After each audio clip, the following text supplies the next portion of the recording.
was provided to them for the payment of the ransom, and that she had paid 5,000 cedis to the said number in advance. Later, another payment of 8,000 cedis was made to another number registered in the name Barikisu Mohammed. Investigations immediately commenced following the receipt of the first complaint. A team of experts comprising officers from the Cybercrime Unit, Missing Persons Unit, Anti-Armed Robbery Unit, and the Police Intelligence Unit, with assistance from the National Signals Bureau, worked around the clock to get to the bottom of this case. A review of the videos on both victims revealed that the two videos were taken at the same location. The same amount of ransom was demanded, and the mobile money number provided for the payment of ransom was also the same. Police commenced a manhunt for persons in possession of some phone numbers which had featured in the investigation and registered in the names of Bukari Danladi, Amalbio Alfred, Alimatu Salifu, and Mama Mahaseni Mate. On 29 April 2025, the police arrested suspect Alfred Amalbio, who recounted that he was not directly involved in the crime, but mentioned one Titus Imba Awuni, who had used his Ghana card details and that of his brother Akobia Sunday to register their SIM cards and sold them out to the Nigerians without their consent.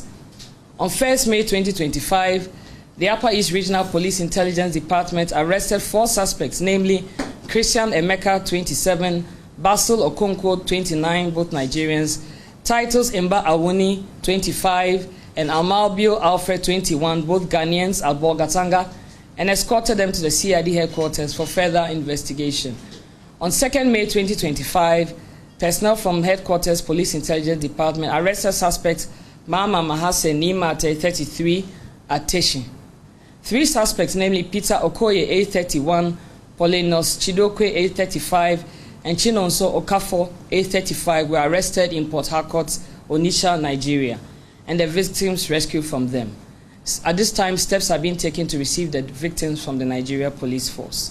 After the interrogation of the suspects, it came to light that suspect Titus Imba Awuni, who is a mobile money agent in Bolgatanga, the suspect had links with one Abdul Mubarak Zakaria, an employee of one of the telecommunication companies, who has allegedly given him his official login credentials, and also forwards a one-time PIN for 2-factor verification to him, which he uses to log into the SIM registration app of the telecom company to register subscriber SIM cards with other people's Ghana card details without their consent, and sell same at 150 Ghana cedis each.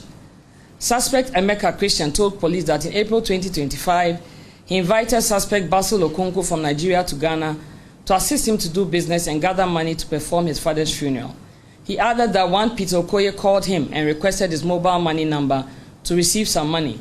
He forwarded his MTN number to him, and thereafter he was informed by suspect Peter that he had kidnapped some Ghanaian ladies who are with him in Nigeria. Hence, he will use his mobile money accounts to collect the ransom, which he obliged. Later, Peter Okoye called that he needed an additional mobile money number for the same purpose. He then went to Titus Imba Awuni again and bought another SIM registered in the name of Alfred Amalbio and forwarded same to Peter Okoye. He claimed in all he received 5,000 cedis, another 5,000 cedis, and another 3,200 Ghana cedis, totaling 13,200 Ghana cedis through MTN number 053-663-0088. Out of the amount, he took 900 Ghana cedis for himself, 150 Ghana cedis for transfer charges, and then he transferred the balance of 12,250 Ghana cedis to the said Peter Okoye through a phone number registered in the name Mama Mahase Nimate. The money was then converted to Naira and sent into a Nigerian bank account provided by suspect Peter Okoye, bearing the name Cecilia Williams. Upon the arrest of suspects Christian Emeka and Basil Okonkwo, both Nigerians, the Ghana Police Service was able to establish the identity and true address of suspect Peter Okoye, who had custody of the victims. These details were then shared with Interpol Nigeria, and they aided in the tracking and arrest of the 3 suspects, Peter Okoye, 31, Polinos Chidokwe, 35, Chinonso Okafo, 35, in Port Harcourt, Onitsha, in Nigeria. The 2 victims, Anastasia Bedu Atta and Evelyn Sewa Kunedu, were then rescued. Suspects Peter Okoye and Christian Emeka, both Nigerians, indicated to police that they were in Ghana in the year 2019 to work with QNet. They left Ghana for Nigeria in 2020, but Christian Emeka returned to Ghana in June 2024. Peter Okoye, Christian Emeka, and Basil Okonkwo are all Nigerians. They were into romance camp both in Ghana and in Nigeria. They operate through their Facebook and other social media handles. These suspects met the two victims, Anastasia Bedu Atta and Evelyn Sewa Konedu, through their Facebook accounts. Suspects posed as white men who wanted to marry the victims. The two unsuspecting victims became convinced, accepted the marriage proposal. The suspects then lured them to Nigeria, and the victims traveled separately but ended up at the same location on the same day on 22nd of April 2025.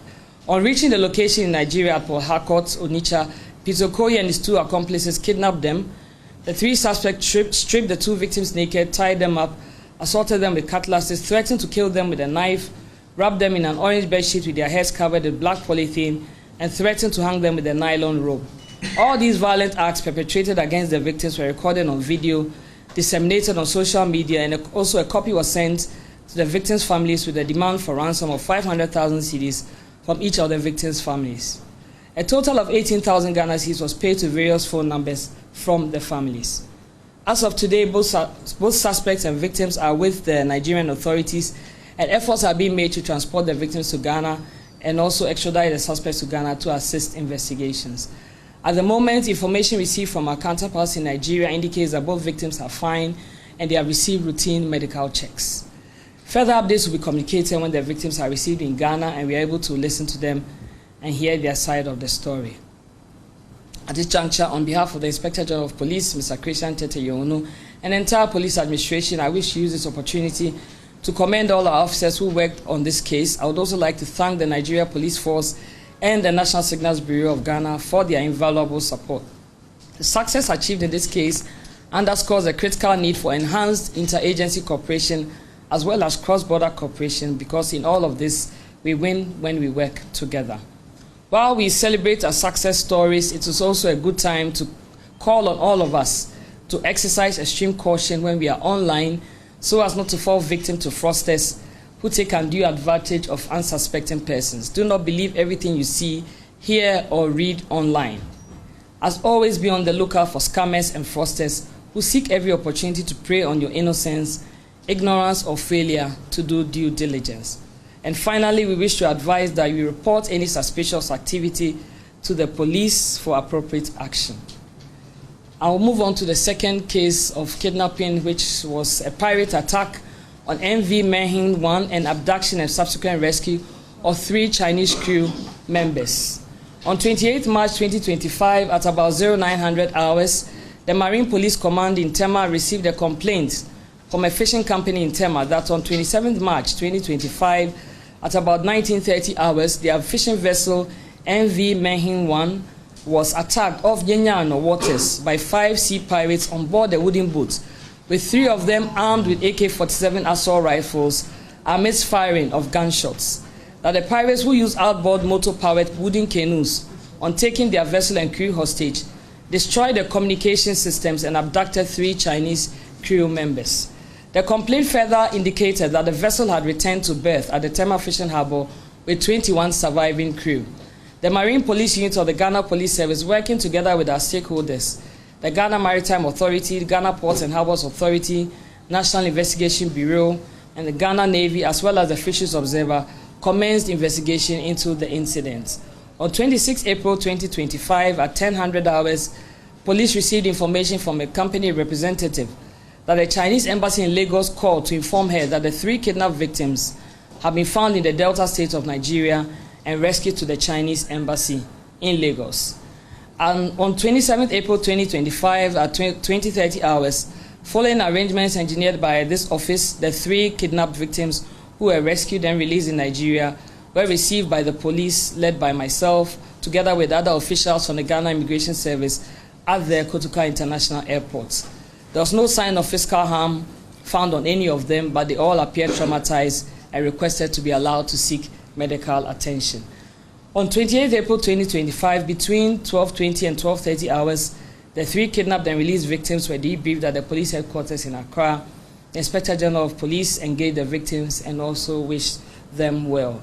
The victims recounted that on the fateful day of 27 March 2025, the pirates kidnapped them in 2 speedboats, blindfolded them, covered them with tarpaulin during the daytime, and traveled with them by sea for about 24 hours to a marshy area, which they later found to be the Delta region of Nigeria.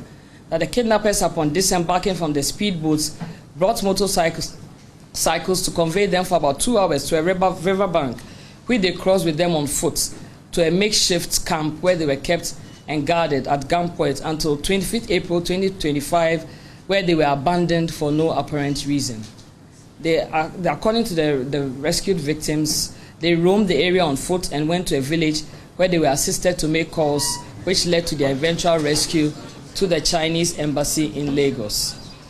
The police has been investigating this case as well, and so far 4 people, the boatswain Clever Victor Kojo Akwali, Eugene Chibuke Mwonam, Chinese cook Zhao Langhang, and second engineer Zhao Hua have been arrested in connection with the case and have been put before the Tema District Court while investigation continues. And just like the other case, at this time we're also grateful to all our stakeholders who worked tirelessly on this case to ensure that the victims were rescued. I'll now move on to the murder of 5 people at Esiyao near Nsawam. On 29th April 2025, the Eastern South Regional Police Command commenced investigation into a shooting incident which resulted in the death of 5 people at Esiyao near Akwani Dobro in Nsawam. The police crime scene team, which responded to the incident, found the lifeless bodies of 5 male adults with gunshot wounds. No other persons were met at the scene. The team recovered the following items from the scene: 1 Toyota Tacoma vehicle, 1 Toyota Tundra vehicle, 1 pump action gun with 17 live cartridges, 4 empty cartridges, and 3 7.62 39mm empty shells, 1 9mm empty shell, and 5 heavy-duty motorbikes. Preliminary investigation suggested that there was a confrontation between 2 groups over sand winning at the location of the incident. The bodies of the deceased were deposited at the police hospital mortuary for preservation, identification, and autopsy while investigation continued to get the perpetrators arrested. Through sustained intelligence operations, we have so far arrested 5 suspects in connection with this case. The suspects are: 1 Samuel Achuforsin alias Alanyo. The second is Freeheart Kweku Sedonu. The third is Kwesi Prince. The fourth is Benjamin Ajaleko. The 5th is a gentleman known as 1 Million. 4 of the suspects were subsequently arraigned before the Osino District Court on 2nd May 2025, where suspects Samuel Achuforsin, Freeheart Kweku Sedonu, and Kwesi Prince were remanded into prison custody, while Benjamin Ajaleko was remanded into police custody. They are to reappear before the court on 8th May 2025.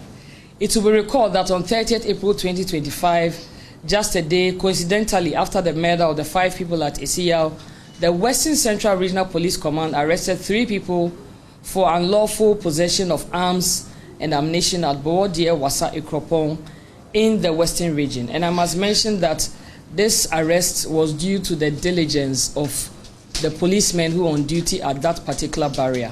So we wish to commend them in particular for their vigilance and alertness, which led to the arrest of these people. Unknown to them, these people were people who were connected to this murder at Nsawam.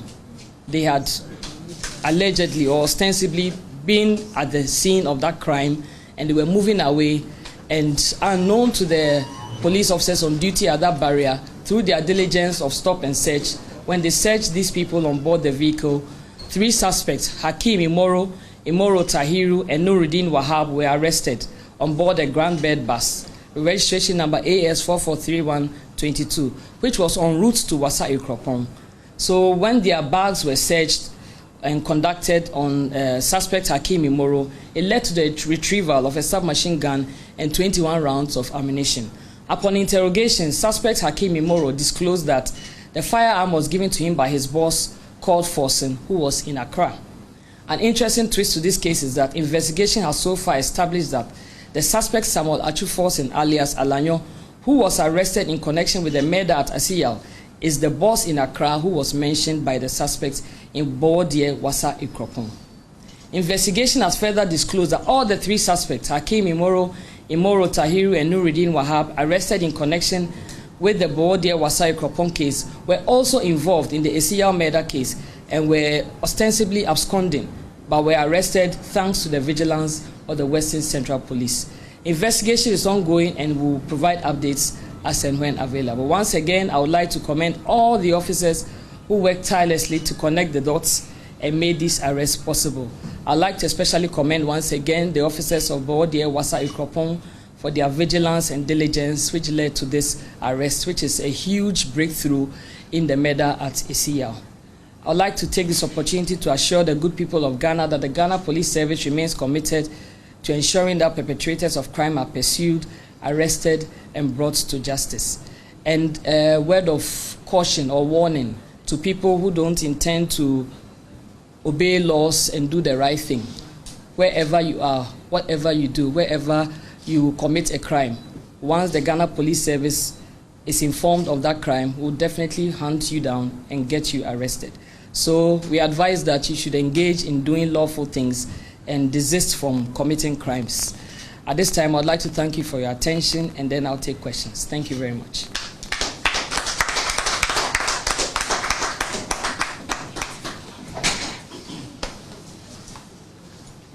Ladies and gentlemen, if there are any questions, we will take them now. So I'll take all the questions at a go, then Madam can respond to them.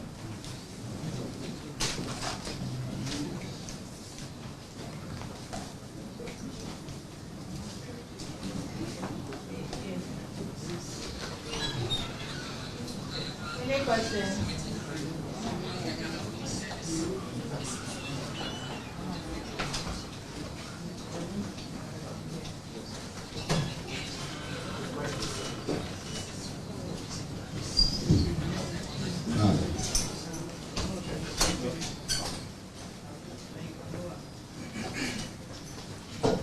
Whilst we wait for the questions to come, we'll do some more acknowledgements.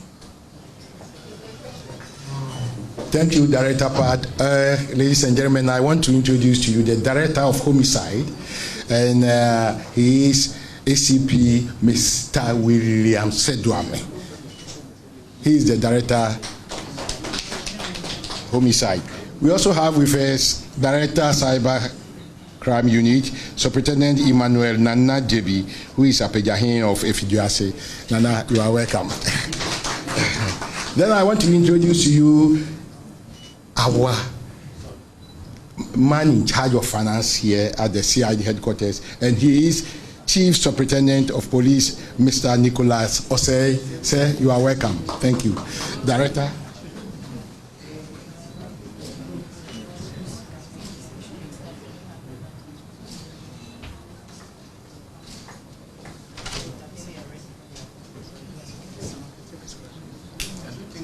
Hi. Can I go ahead? All right. My name is William Gentu. I report for Peace FM. Madam CID, you alluded to the fact that the victims are seeking some medical treatment at Nigeria. I just want to find out if you are providing them with any psychological need at this time, considering how they are traumatized through the kidnapping process.